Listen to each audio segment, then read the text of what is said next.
Booker ಅಂದರೆ ಏನು ಅಂತ ನನಗೆ ಗೊತ್ತಿರಲಿಲ್ಲ.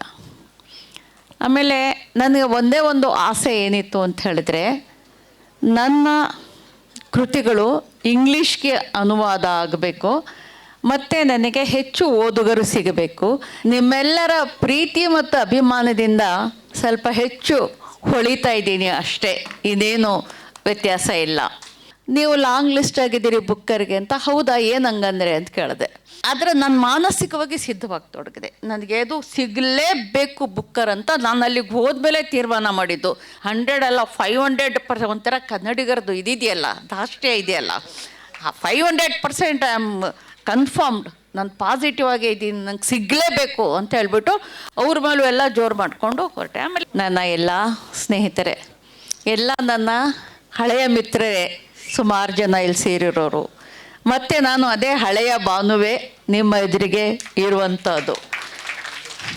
ಆದರೆ ನಿಮ್ಮೆಲ್ಲರ ಪ್ರೀತಿ ಮತ್ತು ಅಭಿಮಾನದಿಂದ ಸ್ವಲ್ಪ ಹೆಚ್ಚು ಹೊಳಿತಾ ಇದ್ದೀನಿ ಅಷ್ಟೇ, ಇದೇನು ವ್ಯತ್ಯಾಸ ಇಲ್ಲ. ಸ್ನೇಹಿತರೆ, ಇವತ್ತು ನಾನು ನಿಮ್ಮ ಜೊತೆಯಲ್ಲಿ ನನ್ನ ಬುಕ್ಕರ್ ಅನುಭವವನ್ನು ತೆರೆದು ಇಡಲಿಕ್ಕೆ ಇಷ್ಟಪಡ್ತೀನಿ. ಬುಕ್ಕರ್ ಅಂದರೆ ಏನು ಅಂತ ನನಗೆ ಗೊತ್ತಿರಲಿಲ್ಲ. ಆಮೇಲೆ ನನಗೆ ಒಂದೇ ಒಂದು ಆಸೆ ಏನಿತ್ತು ಅಂತ ಹೇಳಿದ್ರೆ, ನನ್ನ ಕೃತಿಗಳು ಇಂಗ್ಲೀಷ್ಗೆ ಅನುವಾದ ಆಗಬೇಕು ಮತ್ತು ನನಗೆ ಹೆಚ್ಚು ಓದುಗರು ಸಿಗಬೇಕು. ಈ ಬೌಂಡ್ರೀಸ್ ಭಾಷೆಯ ಕಾರಣಕ್ಕೆ ಇರ್ತಕ್ಕಂಥ ಈ ಎಲ್ಲೆಗಳನ್ನು ಮೀರಬೇಕು ಅನ್ನುವಂಥದ್ದು ಒಂದು ನನಗೆ ಇದ್ದಂತಹ ಆಸೆ. ಆ ಕಾರಣಕ್ಕೋಸ್ಕರ ನಾನು ದೀಪಾ ಭಸ್ತಿ ನನಗೆ ಪರಿಚಯ ಆದರೂ ಅವರಿಗೆ ನನ್ನ ಹಸೀನಾ ಮತ್ತು ಇತರ ಕಥೆಗಳನ್ನು ಕಳಿಸಿ, ಇದರಲ್ಲಿ ಏನಾದರೂ ನೀವು ಅನುವಾದ ಮಾಡ್ಬೋದೇ ಅಂತ ಕೇಳಿದೆ. ಅದಕ್ಕೆ ಅವರು ಆಯಿತು ಅಂತ ಹೇಳ್ಬಿಟ್ಟು 12 ಕಥೆಗಳ ಅನುವಾದ ಮಾಡಿದರು. ಅನುವಾದ ಮಾಡಿ ಯಾವುದೋ ಒಂದು ಕಥೆಯನ್ನು ಅವರು ಒಂದು ಸ್ಪರ್ಧೆಗೆ ಕಳಿಸಿದಾಗ ಆ ಸ್ಪರ್ಧೆಯಲ್ಲಿ ವಿಜಯಿ ಆಯಿತು ಆ ಕಥೆಯ ಅನುವಾದ. ಆ ನಂತರ ಅದು ಇಂಗ್ಲೀಷ್ಗೆ ಪಬ್ಲಿಷ್ ಮಾಡಲಿಕ್ಕೆ, ಇಂಗ್ಲೀಷ್ನಲ್ಲಿ ಪಬ್ಲಿಷ್ ಮಾಡಲಿಕ್ಕೆ ಒಬ್ಬರು ಪಬ್ಲಿಷರ್ ಸಿಕ್ಕಿದ್ರು, ಆ್ಯಂಡ್ ಅದರ್ ಸ್ಟೋರೀಸ್ ಅಂತ. ಆವಾಗ ನಮಗೆ ಭಾಳ ಇದ್ದಂಥ ಬರೀ ಒಂದು ಮುಖ್ಯ ಉದ್ದೇಶ ಏನು ಅಂತಂದರೆ, ನನ್ನದು ಇಂಗ್ಲೀಷ್ಗೆ ಅನುವಾದ ಆದರೆ ಸಾಕು ನನ್ನ ಕೃತಿಗಳು ಅನ್ನೋದಷ್ಟೇ ಸ್ಯಾಟಿಸ್ಫ್ಯಾಕ್ಷನ್ ಇತ್ತು. ಇವತ್ತು ನಾನು ಲಂಡನ್ನಲ್ಲಿದ್ದಾಗ ಸುಮ್ಮನೆ ಒಂದು ಲೆಕ್ಕಾಚಾರ, ನನಗೆ ಕಂಡು ಬಂದ ಒಂದು ದತ್ತಾಂಶದ ಬಗ್ಗೆ ನಾನು ಲೆಕ್ಕಾಚಾರ ಮಾಡಿದರೆ, ನನ್ನ ಇಂಗ್ಲೀಷ್ ಪಬ್ಲಿಷರ್ಗೆ ಸುಮಾರು 6 ಕೋಟಿ ರೂಪಾಯಿಗಳ ವ್ಯವಹಾರ ಈ ಪುಸ್ತಕದಿಂದ ಮಾಡಿದ್ದಾರೆ. ಪುಸ್ತಕ ಹೇಗೆ ಕನ್ನಡದ ಪುಸ್ತಕಗಳ ಕತೆ ನಮಗೇನಿದೆ ಮತ್ತು ಇಂಗ್ಲೀಷ್ ಪುಸ್ತಕಗಳ ಯಾವ ರೀತಿಯ ಒಂದು ಸಂಸ್ಕೃತಿ ಅಲ್ಲಿದೆ ಅನ್ನೋದು ನನಗೆ ಆಶ್ಚರ್ಯ ಆಯಿತು. ನನಗೆ ಈ ಬುಕ್ಕರ್ ಬಗ್ಗೆ ಏನು ಗೊತ್ತಿಲ್ಲದೆ ಇದ್ದರೂ ಕೂಡ ನಮ್ಮ ಪಬ್ಲಿಷರ್ ಅದನ್ನು ಬುಕ್ಕರ್ ಸ್ಪರ್ಧೆಗೆ ಕಳಿಸಿದರು. ಬುಕ್ಕರ್ ಸ್ಪರ್ಧೆಗೆ ಕಳಿಸಿದರೆ ಆಯಾ ವರ್ಷದ ಮೇನಿಂದ ಸೆಪ್ಟೆಂಬರ್ವರೆಗೆ ಪಬ್ಲಿಷ್ ಆದ ಇಂಗ್ಲೀಷ್ಗೆ ಅನುವಾದಿತ ಕೃತಿ ಇರಬೇಕು ಮತ್ತು ಇಂಗ್ಲೆಂಡ್ ಹಾಗೂ ಐರ್ಲೆಂಡ್ನಲ್ಲಿ ಅದು ಪಬ್ಲಿಷ್ ಆಗಿರಬೇಕು ಅನ್ನೋದು ಒಂದು ನಿಬಂಧನೆ. ಹೀಗಾದಾಗ ನನ್ನ ಒಂದು ದಿನ ನನ್ನ ಆಫೀಸ್ನಲ್ಲಿ ಏನಿದಂತೆ, ನಮ್ಮ ಚಿಕ್ಕವರು, ನಿಮ್ಮ ಚಿಕ್ಕ ಕೆಲಸ, ಚಿಕ್ಕದಾದಂಥ ಪರಿಸರ, ಚಿಕ್ಕ ವಲಯ, ನಮ್ಮ ಪಡೆಗೆ ನಾವು ನೆಮ್ಮದಿಯಾಗಿ ಇದ್ದಂಥ ಜನ, ಒಂದು ಸಂಜೆ 8 ಗಂಟೆ ಅಷ್ಟೊತ್ತಿಗೆ ಫೋನ್ ಬಂತು ನಮ್ಮ ಪಬ್ಲಿಷರ್ದು, ನನ್ನ ಏಜೆಂಟ್ದು. ಅವ್ರು ಹೇಳ್ತಾಯಿದ್ರು, ನೀವು ಲಾಂಗ್ ಲಿಸ್ಟ್ ಆಗಿದ್ದೀರಿ. ನಾನು ಆಯಿತು ಥ್ಯಾಂಕ್ ಯು ವೆರಿ ಮಚ್ ಅಂದೆ. ನನಗೆ ಲಾಂಗ್ ಲಿಸ್ಟ್ ಏನು ಅಂದರೆ ನಿಜಕ್ಕೂ ಗೊತ್ತಿರಲಿಲ್ಲ. ಅಷ್ಟರಲ್ಲಿ ಹೊರದೇಶಗಳಲ್ಲಿರುವ ನನ್ನ ಮಕ್ಕಳು ಫೋನ್ ಮಾಡಲಿಕ್ಕೆ ಶುರು ಮಾಡಿದರು.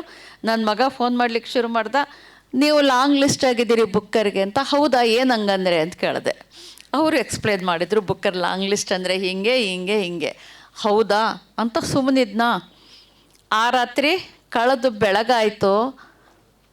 ನಾನು ಒಂದು 9:30 10 ಗಂಟೆ ಅಷ್ಟೊತ್ತಿಗೆ ಕೋರ್ಟ್ಗೆ ಹೋಗಬೇಕು ಅಂತ ನಾನು ರೆಡಿ ಆಗ್ತಿರ್ಬೇಕಾದ್ರೆ ಎಷ್ಟು ಜನ ಪತ್ರಕರ್ತರು ಬಂದರು ಅಂದರೆ ಇಡೀ ನಮ್ಮ ಹಾಲ್ನಲ್ಲಿ ಪೂರ್ತ ಕ್ಯಾಮ್ರಾಗಳನ್ನ ನಿಲ್ಲಿಸ್ಬಿಟ್ರು. ಅಷ್ಟು ಜನ ಬಂದರು. ನನಗೆ ಯಾಕೆ ಇವ್ರು ಹಿಂಗೆ ಆಡ್ತಾ ಇದ್ದಾರೆ ಅಂತ ಒಂದು. ಆಮೇಲೆ ಆಯಿತು ಏನೋ ಕೇಳ್ತಾ ಇದ್ದಾರೆ ನನಗೆ ಗೊತ್ತಿಲ್ಲ ಅವ್ರಿಗೆ ಒಂದು ಸಮಾಧಾನಕರವಾಗಿ ಉತ್ತರ ಕೊಡಲಿಕ್ಕೆ. ಆಮೇಲೆ ನಾನು ತಿಳ್ಕೊಂಡು ವಿಷಯವನ್ನು ಅವ್ರಿಗೆ ತಿಳಿಸ್ದಂಗೆ ಫೆಬ್ರವರಿಯಲ್ಲಿ ಆರಂಭವಾದಂಥ ಈ ಒಂದು ಪತ್ರಕರ್ತರ ಕುತೂಹಲ ಇವತ್ತಿನವ್ರಿಗೂ ತಣದಿಲ್ಲ. ಇವತ್ತು ಕೂಡ ನೀವು ನೋಡ್ತಾ ಇದ್ದೀರಿ. ಮತ್ತು ಇದರ ಬಗ್ಗೆ ನನಗೆ ಬೇಸರಗಳೇನಿಲ್ಲ, ನನಗೆ ಅಭಿಮಾನ ಅನಿಸುತ್ತೆ. ಇಲ್ಲಿ ಅಲ್ಲ, ಲಂಡನ್ನಲ್ಲಿ ಕೂಡ ಅದು ಬುಕ್ಕರ್ ಇವೆಂಟ್ ನಡೆದ ಅವತ್ತು ರಾತ್ರಿನೇ ನಮಗೆ 12:30 1 ಗಂಟೆ ಆಗಿತ್ತು ಅಲ್ಲಿಂದ ಮರಳಿ ಬರಬೇಕಾದ್ರೆ. ಬಂದು ಹೇಗೆ ಮಲಗಿದ್ನೋ ಬೆಳಗ್ಗೆ 7 ಗಂಟೆಗೇ ಪಬ್ಲಿಷರ್ ಬಂದು ನಮ್ಮನ್ನು ಎಬ್ಬಿಸ್ಕೊಂಡು BBC ಕರ್ಕೊಂಡು ಹೋಗ್ಬಿಟ್ರು. BBC ಹಿಡಿದು ಮಾಧ್ಯಮ ಕೇಂದ್ರಕ್ಕೆ ಕರ್ಕೊಂಡೋಗಿ ಎಲ್ಲ ಮೇಜರ್ ಪತ್ರಕರ್ತರು ಆಡಿಯೋ ವಿಡಿಯೋ ಅಥವಾ ಇದು ನ್ಯೂಸ್ಗೆ ಸಂಬಂಧಪಟ್ಟಂಥ ಎಲ್ಲ ಪತ್ರಕರ್ತರು ಅಲ್ಲೇ ಬಂದರು. ಸುಮಾರು 10 ಇಂಟರ್ವ್ಯೂಗಳನ್ನು ಕೊಟ್ಟಿದ್ದೀನಿ ಅಲ್ಲಿ. ಆಮೇಲೆ ಅಲ್ಲಿ ಹೇಗೆ ಆಗ್ತಾ ಬಂತು ಅಂದರೆ ನನಗೆ ಬರೀ ಸುಸ್ತಾಗತೊಡಗ್ತು. ಏನಾಯಿತು ಅಂತಲೇ ಗೊತ್ತಾಗ್ತಿಲ್ಲ. ಸುಸ್ತು ಯಾಕೆ ಸುಸ್ತಾಯಿತು ಅಂದರೆ ಊಟನೇ ಮಾಡಿಲ್ಲ, ತಿಂಡಿನೂ ಮಾಡಿಲ್ಲ. ಆಮೇಲೆ ನನ್ನ ಮಕ್ಕಳು ಜೊತೆಲಿದ್ದರು. ಸಮೀನಾ ನನ್ನ ಜೊತೆ ಇದ್ದಾಳೆ. ಅವಳು ಒಂಥರ ತಾಯಿ ಹಂಗೆ. 3 ಜನ ಹೆಣ್ಮಕ್ಳು ನನಗೆ. ನಾನು ಲಂಡನ್ಗೆ ಹೋಗಬೇಕು ಅಂತ ಹೇಳಿದರೆ ಇಡೀ ಒಂದು ರಾತ್ರಿ ನಿದ್ರೆ ಇಲ್ಲದೆ ಕಳೆದೆ. ಲಂಡನ್ಗೆ ಹೆಂಗೆ ಹೋಗೋದು, ಅಲ್ಲಿ ನಾನು ಏನು ಮಾಡೋದು, ಊಟಕ್ಕೆ ಏನು ಮಾಡೋದು, ಎಲ್ಲಿ ಸುತ್ತಾಡೋದು, ಬರೀ ಇದೇ ಚಿಂತೆಗಳು. ನೋಡಿದರೆ ನನಗೆ ಗೊತ್ತಿಲ್ಲದಂಗೆ ಅವಳ ಜಾಗದಲ್ಲಿ ಟಿಕೆಟ್ ಬುಕ್ ಮಾಡಿಸ್ದಾಳೆ. ಅವಳು ಎಲ್ಲ ಅವ್ರವ್ರ ಸಂಸಾರ ಸಮೇತ ಬುಕ್ ಮಾಡಿಸ್ಬಿಟ್ಟು ಮಗನಿಗೆ ಮಾತ್ರ ಇದು ಪಾಸ್ಪೋರ್ಟ್ ಇಶ್ಯೂ ಆಯಿತು. ಅದಕ್ಕೆ ಅವನು ಬರಲಿಲ್ಲ. ಬಾಕಿ 3 ಜನ ಹೆಣ್ಮಕ್ಳು ಹಳೆಯದ್ರ ಜೊತೆ ಮೊಮ್ಮಕ್ಕಳ ಜೊತೆ ಸೀದಾ ನನ್ನನ್ನು ಜೊತೆಯಲ್ಲಿ ಕರ್ಕೊಂಡು ಕೈ ಹಿಡ್ಕೊಂಡು ಲಂಡನಿಗೆ ಕರ್ಕೊಂಡೋದ್ರು. ಅವ್ರ ಕೆಲಸಗಳನ್ನ ಹಂಚ್ಕೊಂಡ್ರು. ಸಮೀನಾ ನನ್ನ ತಾಯಿಯಂಗೆ ನನಗೆ ಊಟ ಉಪಚಾರ ಮಾಡೋದು, ನನ್ನ ಬಟ್ಟೆ ಒದಗಿಸೋದು ಎಲ್ಲ. ಆಯಿಷಾ ಇದ್ದವಳು, ಅವಳು PR, ಎಲ್ಲ ಇನ್ಸ್ಟಾಗ್ರಾಮ್ ಫೇಸ್ಬುಕ್ ಎಲ್ಲ ಅವಳು ನೋಡುವಂಥದ್ದು. ಲುಬ್ನಾ ನನ್ನ ಜೊತೆ ಎಲ್ಲ ಇಂಟರ್ವ್ಯೂಗಳಿಗೆ ಬರುವಂಥದ್ದು. ಇಷ್ಟೆಲ್ಲ ವ್ಯವಸ್ಥೆಗಳನ್ನ ಅವರು ಒದಗಿಸ್ಕೊಂಡ್ರ. ಆ ಮಾಧ್ಯಮ ಸಂಸ್ಥೆಯಲ್ಲಿ ನನಗೆ ಸುಸ್ತಾಗ್ತಿದ್ದ ಹಾಗೇ ಲುಬ್ನಾ ಬೇಗ ಒಂದಿಷ್ಟು ಊಟ ತಂದು ಕೊಟ್ಲು. ಆಮೇಲೆ ಕಣ್ಣು ಎಳೀಲಿಕ್ಕೆ ಶುರು ಆಯಿತು. ಆ ಮಾಧ್ಯಮ ಸಂಸ್ಥೆಯವರು ಅಲ್ಲೇ ಹಾಸಿಗೆ ಒದಗಿಸ್ಕೊಟ್ಬಿಟ್ರು. ನೀವು ಮಲಕ್ಕೊಂಡು ಸ್ವಲ್ಪ ನಿದ್ರೆ ಮಾಡಿ, ಎಷ್ಟು ಬೇಕಷ್ಟು ರೆಸ್ಟ್ ತಗೊಳ್ಳಿ, ನಾವು ಕಾಯ್ತೀವಿ ಅಂತ ಹೇಳ್ಬಿಟ್ಟು ಅದನ್ನು ಒದಗಿಸ್ಕೊಟ್ರು. ಅಲ್ಲೇ ಮಲಗಿ ಸ್ವಲ್ಪ ಹೊತ್ತು ನಿದ್ರೆ ಮಾಡಿ ನಾನು ಆಮೇಲೆ ಮತ್ತಷ್ಟು ಫ್ರೆಶ್ ಆದ ತಕ್ಷಣ ಟೀ ಹಿಡ್ಕೊಂಡು ಬಂದರು. ಟೀ ಕುಡ್ದು ಆಮೇಲೆ ಮತ್ತೆ ರಾತ್ರಿ 8ರವರೆಗೂ ಕೂಡ ಅದು ನಡೀತು. ಇದು ಇಂಟರ್ವ್ಯೂಗಳು ನಡೆದ್ವು. ನನಗೆ ಪತ್ರಕರ್ತರ ಈ ಕುತೂಹಲದ ಬಗ್ಗೆ ನನಗೆ ಸ್ವಲ್ಪ ಅನಾರೋಗ್ಯ ಆದರೂ ಕೂಡ ನನಗೆ ಬೇಸರ ಆಗಲಿಲ್ಲ. ಯಾಕೆಂದರೆ ಇದು ಒಂದು ಬದುಕಿನಲ್ಲಿ ಒಂದು ಇಂಟ್ರ್ಯಾಕ್ಟ್ ಮಾಡಲಿಕ್ಕೆ ಸಿಗ್ತಕ್ಕಂಥ ಭಾಳ ಒಂದು ಒಳ್ಳೆಯ ಸಂದರ್ಭ. ಮತ್ತು BBC ನಾನು ಹೋದಾಗ ಇಂಟರ್ವ್ಯೂನ ಸಂದರ್ಭದಲ್ಲಿ, ಮತ್ತು CNN ಭಾಳ ಮುಖ್ಯವಾಗಿ CNN ಹೋದಂಥ ಸಂದರ್ಭದಲ್ಲಿ ಆಕೆ ಆ್ಯಂಕರ್ ಹೇಳ್ತಾಯಿದ್ಲು, ಇದು ಯಾವ ಭಾಷೆ ನಾನು ಕೇಳೇ ಇಲ್ಲ, ಕ್ಯಾನಡ ಅಂತ. ನಾನು ಕ್ಯಾನಡ ಅಲ್ಲ ಅದು, ನಾನು ಹೇಳ್ತೀನಿ, ನೀನು ಆ ಥರ ಹೇಳು ಅಂತ ಹೇಳ್ಬಿಟ್ಟು ಕನ್ನಡ ಅಂತ ಹೇಳ್ಬಿಟ್ಟು ಅವಳಿಗೆ ಕನ್ನಡವನ್ನು ಕಲಿಸಿ ಬಂದಂಥ ಒಂದು ಸಂದರ್ಭ. ನಾವು ಹೀಗಿರಬೇಕಾದ್ರೆ ಅಂತಹ ಬ್ಯುಸಿ ಶೆಡ್ಯೂಲ್ನಲ್ಲೂ ಕೂಡ ನನ್ನ ಮೊಬೈಲು ಹಗಲು ರಾತ್ರಿ ರಿಂಗ್ ಆಗ್ತಾನೇ ಇತ್ತು. ಅದಕ್ಕೆ ಸಮೀನಾ ಫೋನ್ ಎತ್ಕೊಂಡು ಹೋಗ್ಬಿಟ್ಲು, ನೀವು ಮಲಗಿ ಪರವಾಗಿಲ್ಲ, ನಾವು ಅಟೆಂಡ್ ಮಾಡ್ತೀವಿ ಅಂತ. ಆಮೇಲೆ ಇವತ್ತು ಕಾರ್ನಲ್ಲಿ ನನಗೆ ಆಯಿಷಾ ಖಾನಮ್ ಮತ್ತು ಶ್ರೀಜಾ ಎತ್ತಾಕೊಂಡು ಬಂದರು.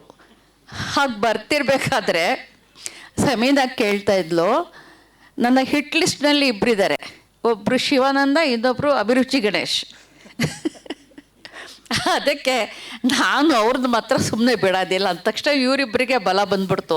ಒಂದು ಕೆಲಸ ಮಾಡು, ನಾವು ಹೋದ ತಕ್ಷಣ ನಿನ್ನನ್ನು ಶಿವಾನಂದನಿಗೆ ಪರಿಚಯ ಮಾಡಿಸ್ತೀವಿ, ನೀನು ಏನು ಬೇಕಿದ್ರು ಮಾಡ್ಬೋದು ಅವರನ್ನು, ನಾವು ನಿನ್ನ ಜೊತೆಗಿರ್ತೀವಿ ಅಂತ ಹುರಿದುಂಬಿಸ್ಕೊಂಡು ಬಂದರು. ಸದ್ಯ ಏಕೆಂದರೆ ಶಿವಾನಂದ ನನ್ನನ್ನು ಎಷ್ಟು ಅವ್ರು ಸಂಪರ್ಕ ಮಾಡ್ತಾಯಿದ್ರು ಅಂತ ಹೇಳಿದ್ರೆ, ಎನಿ ಮೂಮೆಂಟ್ ಯಾವ ಗಳಿಗೆಯಲ್ಲಿ ಹಗಲು ಅವ್ರಿಗೆ ಅದೇನಂತ ಅಪಾರ ಖುಷಿಯಾಗಿತ್ತು, ಅದೇನು ಸಂಭ್ರಮ ಪಡ್ತಾಯಿದ್ರು, ಅದೆಷ್ಟು ಅವ್ರನ್ನೂ ನನ್ನನ್ನು ಸಂಪರ್ಕ ಮಾಡ್ತಾಯಿದ್ರು. ಮತ್ತು ಬಿಡ್ದಂಗೆ ನನ್ನನ್ನು ಹಿಡ್ದಾಕೆ ಕರ್ಕೊಂಡು ಈ ಸಭೆಯಲ್ಲಿ ನಿಮ್ಮ ಎದುರಿಗೆ ಕೂರಿಸಿದ್ದಾರೆ. ನಿಜವಾಗಿಯೂ ನಾನು ಅವರಿಗೆ ಚಿರಋಣಿಯಾಗಿದ್ದೀನಿ. ನಾನು ಇನ್ನೂ ಒಂದು ಘಟನೆ ನಡೀತು. ಇಲ್ಲಿಂದ ನಾವುಗಳು ಲಂಡನ್ಗೆ ಹೋದ್ವಿ. ನನ್ನ ಮಕ್ಕಳು ಭಾಳ ವಿಶೇಷ ಕೇರ್ ತಗೊಂಡು 12 ಗಂಟೆಗಳ ಕಾಲ ನಾನು ಕೂತ್ರೆ ಸ್ವಲ್ಪ ಹೃದಯದ ಸಮಸ್ಯೆ ಇರೋದ್ರಿಂದ ತೊಂದರೆ ಆಗ್ಬೋದು ಅಂತ ಸ್ವಲ್ಪ ಟ್ರಾನ್ಸಿಟ್ ಜರ್ನಿ ಮಾಡಿಸಿದ್ರು. ನನ್ನನ್ನು ಬಾಂಬೆಗೆ ಕರೆಸ್ಕೊಂಡು ಬಾಂಬೆಯಿಂದ ದೋಹಾದಿಂದ ಲಂಡನ್ ಅಂತ ಹೇಳ್ಬಿಟ್ಟು, ಈ ಒಂದು ಅವಸ್ಥೆಯಲ್ಲಿ ಬಹಳ ಕೇರ್ ತಗೊಂಡಿದ್ದೇನಾಯಿತು ಅಂದರೆ ನನ್ನ ಸೂಟ್ ಕೇಸ್ ಕಳೆದೋಯ್ತು. ನನ್ನ ಸೂಟ್ ಕೇಸ್ ಕಳೆದೋದ್ರೆ 2-3 ಗಂಟೆಗಳ ಕಾಲಕ್ಕಾದರೂ ಸೂಟ್ ಕೇಸ್ ಸಿಗಲಿಲ್ಲ. ಸರಿ, ಅಲ್ಲಿ ಕಂಪ್ಲೇಂಟ್ ಕೊಟ್ಟಿದ್ದಾಯಿತು. ಅವರು ಏನೇನಿತ್ತು ಏನೋ ಬರೀ ಎನ್ಕ್ವೈರಿಲೇ ಕಳೆದಿತ್ತು. ಸುಸ್ತಾಗಿ ಮನೆಗೆ ಬಂದ್ವಿ. ಅಲ್ಲಿ ನನ್ನ ಕುಟುಂಬ ಎಲ್ಲ ಇದ್ದಿದ್ದರಿಂದ ನನಗೆ ಹೋಟೆಲ್ನಲ್ಲಿ ರೂಮ್ ಮಾಡಿದ್ರು ಕೂಡ Airbnb ಒಂದು ಅಪಾರ್ಟ್ಮೆಂಟ್ ತಗೊಂಡಿದ್ರು. ಅಲ್ಲಿ ಎಲ್ಲ ಒಟ್ಟಿಗೆ ಇದ್ವಿ. ಆ ಸಂದರ್ಭದಲ್ಲಿ ಮಾರನೇ ದಿನವೇ ನನಗೆ ಬಟ್ಟೆಗಳಿಲ್ಲ. ಬಟ್ಟೆಗಿಂತ ಹೆಚ್ಚಾಗಿ ಔಷಧ ಇಲ್ಲ. ನನಗೆ ಬೈಪಾಸ್ ಸರ್ಜರಿ ಆಗಿರೋದ್ರಿಂದ ಬ್ಲಡ್ ಥಿನ್ನರ್ಸ್ ತಗೋಬೇಕಾದಂಥದ್ದು ಭಾಳ ಅಗತ್ಯ. 2 ದಿನಗಳ ಕಾಲ ನನಗೆ ಮೆಡಿಸಿನ್ ಇಲ್ಲ. ಅಲ್ಲಿ ಮಾತ್ರ ಒಬ್ಬ ಡಾಕ್ಟ್ರ್ ಅಪಾಯಿಂಟ್ಮೆಂಟ್ ಬೇಕಾದರೆ 6 ತಿಂಗಳ ಕಾಲ ಬೇಕು. ಯಾರೂ ಸಿಗೋಂಗಿಲ್ಲ. ಬುಕ್ಕರ್ ಕಮಿಟಿಯ ಅಧ್ಯಕ್ಷೆ ನನಗೆ ಮೆಡಿಸಿನ್ ಕೊಡಿಸ್ಲಿಕ್ಕೆ ಹರಸಾಹಸ ಪಟ್ಟರು, ಹಾನ ಅಂತ ಹೇಳ್ಬಿಟ್ಟು ಆಕೆ. ಆದರೂ ಕೂಡ ನನಗೆ ಮೆಡಿಸಿನ್ ಸಿಗಲಿಲ್ಲ. ಕೊನೆಗೆ ಯಾರೋ ಬೆಂಗಳೂರಿನಿಂದ ಬರ್ತಾ ಇದ್ದಂಥ ಪುಣ್ಯಾತ್ಮರು ಅವ್ರಿಗೆ ರಿಕ್ವೆಸ್ಟ್ ಮಾಡಿ ಕೇಳ್ಕೊಂಡಾಗ ನನ್ನ ತಮ್ಮನ ಮಗಳ ಸಹೋದ್ಯೋಗಿಗಳು ಯಾರು ಅಂತ ಹೇಳ್ಬಿಟ್ಟು ಅವರು ಮೆಡಿಸಿನ್ ತಂದು ಏರ್ಪೋರ್ಟಿಗೆ ಕೊಟ್ಟು, ಏರ್ಪೋರ್ಟಲ್ಲಿ ನನ್ನ ಮಗಳು ಅಳಿಯ ಹೋಗಿ ತಗೊಂಡು ಬಂದರು. ಅದು ಹೋಗಲಿ ಅಂದರೆ ತೊಡೋದಕ್ಕೆ ಬಟ್ಟೆ ಇಲ್ಲ. ಬಟ್ಟೆ ತಗೊಳ್ಳೋಣ ಅಂತ ಹೋದರೆ ಎಲ್ಲ ವೆಸ್ಟರ್ನ್ ಕ್ಲಾತೆ, ಎಲ್ಲ ವೆಸ್ಟರ್ನ್ ಕ್ಲಾಸ್ ಬಟ್ಟೆಗಳದ ತೊಟ್ಕೊಂಡು ನಾನು ಪ್ಯಾಂಟ್ ಹಾಕ್ಕೊಂಡು, ಶರ್ಟ್ ಹಾಕ್ಕೊಂಡು, ಕೋಟ್ ತಟ್ಕೊಂಡು ಎಲ್ಲ ಸಭೆಗಳಲ್ಲಿ ಎಲ್ಲ ಈವೆಂಟ್ಗಳಲ್ಲಿ ಭಾಗವಹಿಸಿದ್ದಾಯಿತು. ಆಮೇಲೆ ನಾನು ಅಲ್ಲಿ ಹೋಗಬೇಕಾದ್ರೆ ತುಂಬ ನನಗೆ ಇಷ್ಟವಾದಂಥ ಮೈಸೂರು ಸಿಲ್ಕ್ ಸೀರೆಗಳನ್ನ ತಗೊಂಡಿದ್ದೆ. ಈವೆಂಟ್ನಲ್ಲಿ ಉಡಬೇಕು ಅಂತ. ಸೂಟ್ ಕೇಸೇ ಕಳೆದೋದ್ಮೇಲೆ ನಾನೇನು ಉಡುವಂಥದ್ದು. ಕೊನೆಗೆ ಏನು ಪ್ರಯತ್ನ ಪಟ್ವಿ ಅಂದರೆ 2 ದಾವಣಿಗಳು ಸಿಕ್ಕಿದ್ರೆ ಅದು ತಗೊಂಡು ಮಧ್ಯದಲ್ಲಿ ಹೊಲ್ಕೊಂಡು ಶರ್ಟ್ನ ಹಾಕ್ಕೊಂಡು ಶರ್ಟ್ ಮೇಲೆ ಅದು ಸೀರೆ ಥರ ಉಟ್ಕೊಳ್ಳೋಣ ಅಂತ ಅಲ್ಬಿಟ್ಟು ಆಲೋಚನೆ ಮಾಡಿ ಹೋದರೆ ಅದೂ ಕೂಡ ಸಿಗಲಿಲ್ಲ. ಕೊನೆಗೆ ನನ್ನ ಮಗಳಿಗೆ, ಬಹರೇನ್ನ ಒಬ್ಬ ಮಗಳಿಗೆ ವೀಸಾ ತಡವಾಗಿ ಕೊನೆಗಳಿಗೆಲ್ಲ ಅವ್ರು ಬರಬೇಕಾದ್ರೆ ಮನೇಲಿ ಸಿಕ್ಕಿದ್ದ 2 ಸೀರೆಗಳನ್ನ ಎತ್ಕೊಂಡು ಬಂದಳು. ಅದಕ್ಕೆ ನಾನು ಇನ್ನೂ ಒಂದು ಆಲೋಚನೆ ಮಾಡಿದ್ದೀನಿ. ಏನು ಅಂದರೆ, ಈಗ ಮೈಸೂರು ಸಿಲ್ಕ್ ಸೀರೆಗಳನ್ನ ಉಡದೆ ನಾನು ಯಾವುದೋ ಬೇರೆ ಸೀರೆ ಉಟ್ಟು ಒಂದು ಪ್ರೈಸನ್ನು ತಗೊಂಡಲ್ಲ, ಬುಕ್ಕರ್ ಪ್ರೈಸು.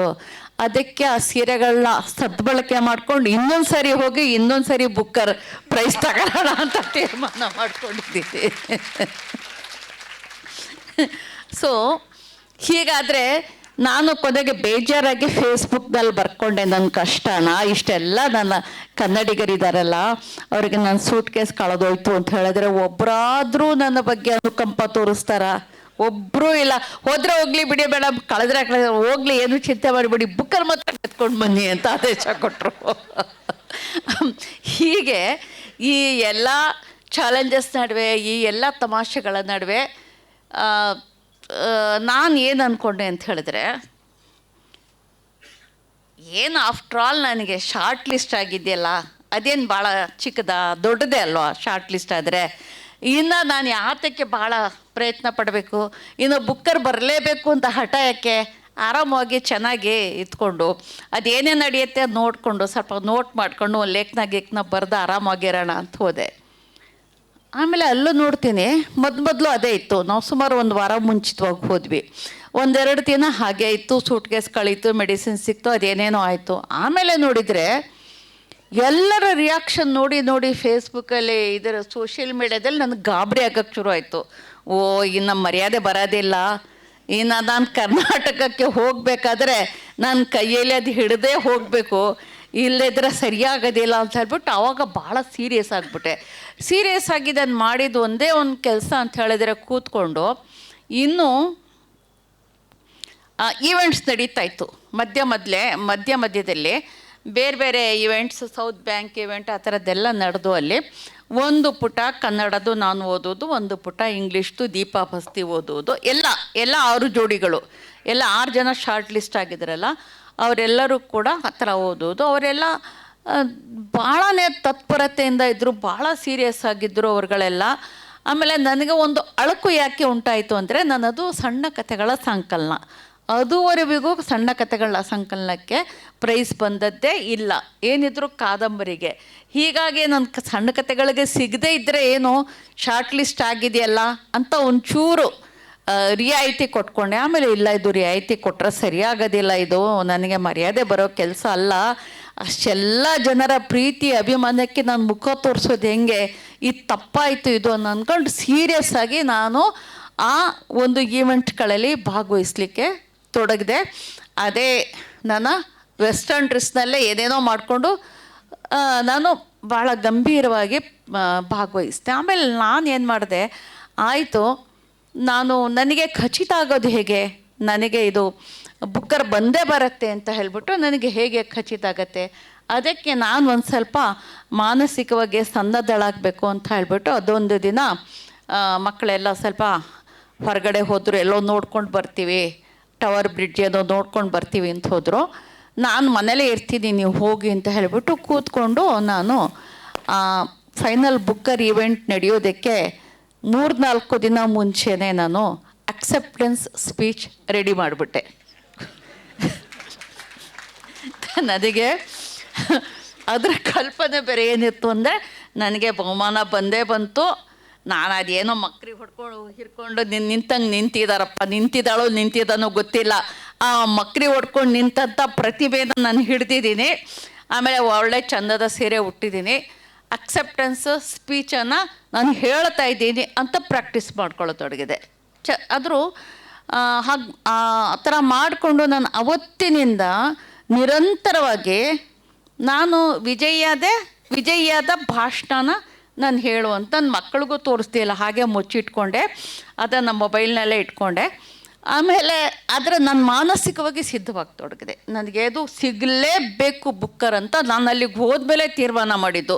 ಅದು 2-3 ದಿನ ಸುಮ್ಮನೆ ಆಟ ಆಡ್ಕೊಂಡು ಕಳ್ಕೊಂಡು ಆಮೇಲೆ ನಾನು ತಗೊಳ್ಳೇಬೇಕು ಅಂತ ಹೇಳ್ಬಿಟ್ಟು ತೀರ್ಮಾನ ಮಾಡಿ, ಅದೇನು ಗೊತ್ತಿಲ್ಲ ನಮಗೆ, ಅದೇನು ಹೇಳ್ತಾರೆ ಒಂದು ಬ್ರಹ್ಮಾಂಡನೇ ತೀರಾ ಒಂದು ನಿಶ್ಚಯ ತಗೊಂಡ್ರೆ ಒಂದು ಬ್ರಹ್ಮಾಂಡನೇ ಸಹಾಯ ಮಾಡುತ್ತೆ ಅಂತ. ಕೊನೆಗೆ ನಮ್ಮ ಏಜೆಂಟ್ ಕೇಳಿದೆ, ಏನಾದರೂ ಸೂಚನೆ ಸಿಕ್ಕತ್ತೆ ಅಂತ. ಖಂಡಿತ ಸಿಗ್ತಿಲ್ಲ ಅಂತ.